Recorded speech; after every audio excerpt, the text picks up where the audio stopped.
坐度啊？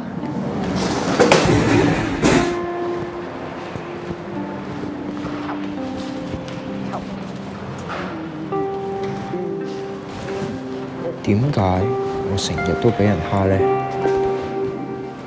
喺學校嘅壓力，就算返到屋企都冇人聽我講，每一日都過得好痛苦，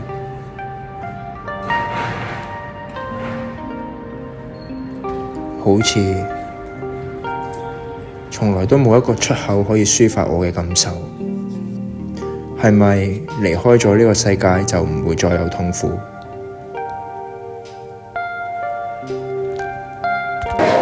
喂，同學冇事啊嘛？冇跳樓啊，冇得唔開啊！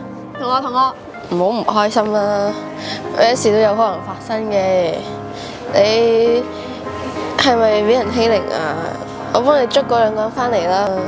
好，我而家就去捉嗰兩個人返嚟。